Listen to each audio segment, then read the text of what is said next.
اسلام کی تعلیمات میں سے معاشرتی اعتبار سے ایک تعلیم یہ بھی ہے کہ ہم کسی کے بارے میں اڑتی رائے قائم نہ کر لیں جب تک کہ ہمیں اس کے بارے میں یقین نہ ہو جائے۔ اس لیے قرآن کریم نے واضح طور پر فرمایا اجتنبوا کثیرا من الظن، اے ایمان والو کسی کے بارے میں بھی بہت زیادہ جو گمان کرنا ہے اس سے بچو۔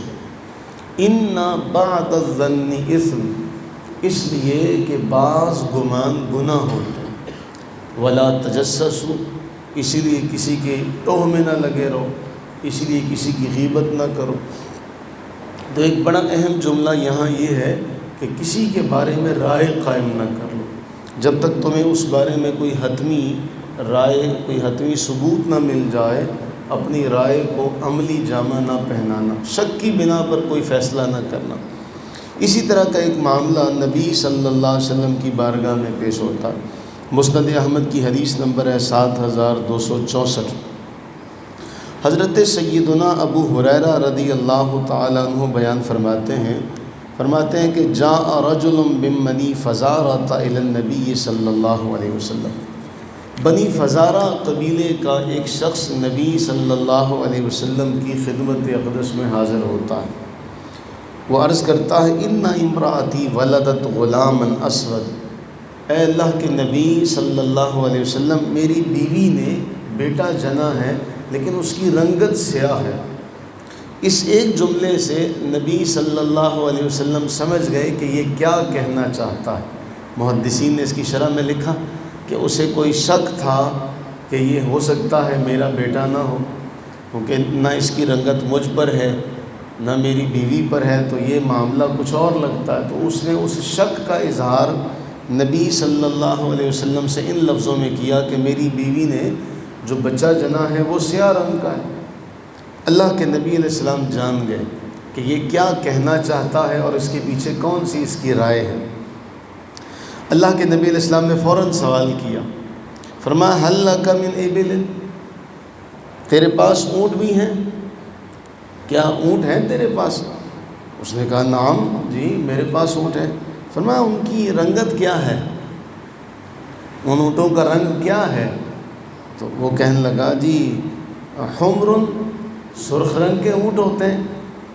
اللہ کے نبی علیہ السلام فرمانے لگے حل فیہا عورت، اس میں کوئی خاکستری رنگ کا، کوئی خاکی رنگ کا بھی اونٹ ہے؟ سرخ رنگ کے اونٹوں میں کوئی خاکستری رنگ کا بھی، سیاہی مائل کوئی اونٹ بھی ہے؟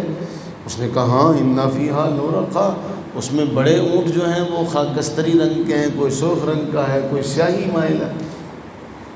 فرمایا انا اتاہ ذالک، سرخ اونٹوں میں، سرخ رنگ کے اونٹوں میں وہ خاکستری رنگ کا وہ جو سیاہی مائل اونٹ ہے وہ کہاں سے آ گیا؟ اب اس سے سوال کیا، سوال اس نے کیا تھا، آپ علیہ السلام نے اس کی ذہنی استعداد کے مطابق ایک سوال اس سے کیا جس کا اس کو علم تھا، جس کا اس نے مشاہدہ کیا ہوا تھا۔ اس سے پوچھا کہ تیرے پاس اونٹ ہیں، ان اونٹوں کا رنگ کیا ہے؟ اس نے کہا سرخ۔ فرمایا کوئی ان میں سیاہی مائل خاکستری رنگ کا اونٹ بھی؟ اس نے کہا ہاں۔ فرمایا بتاؤ اس کی کیا وجہ؟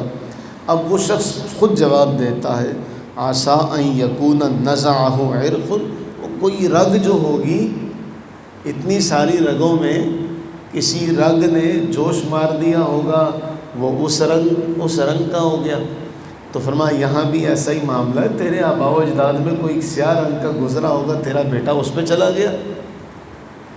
یہ ہے کتنا حسین ترین معاملہ کہ نبی صلی اللہ علیہ وسلم نے ہمیں تعلیم دی کہ تمہارے پاس کوئی اپنا شک کا اظہار کرے تو اس کے شک کو تقویت نہ پہنچایا کرو، تحقیق کیا کرو۔ ایسا نہ ہو کہ تمہارے کہنے پر وہ بدگمان ہو جائے اور حق کے راستے سے ہٹ جائے اور کسی کے بارے میں بری رائے قائم کر لے۔ تو تم اپنا علم استعمال کرو، حکمت کا استعمال کرو، اور اس کے ذہن میں جو بری رائے ہے، جو برا خدشہ ہے، برا خیال ہے، اس کو دور کرو۔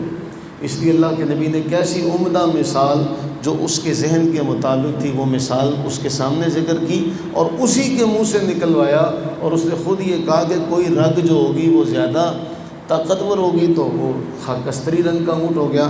تو فرمایا عسیٰ ان یکون نزعہ عرق، یہاں بھی رگ نے، کسی رگ نے جوش مارا ہوگا تو وہ اس طرح سیاہی رنگ کا سیاہ بچہ پیدا ہو گیا، یا تمہارے آباء و اجداد میں کوئی سیاہ گزرا ہوگا، تو یہ ایک ہمارے لیے اسوہ حسنہ ہے۔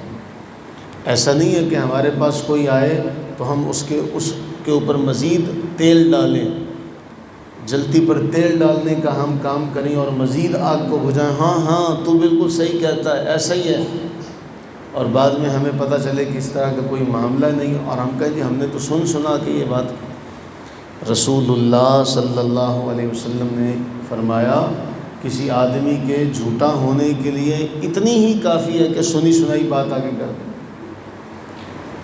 سنی سنائی بات آگے کرنا فرمایا جھوٹا ہونے کے لیے کافی ہے۔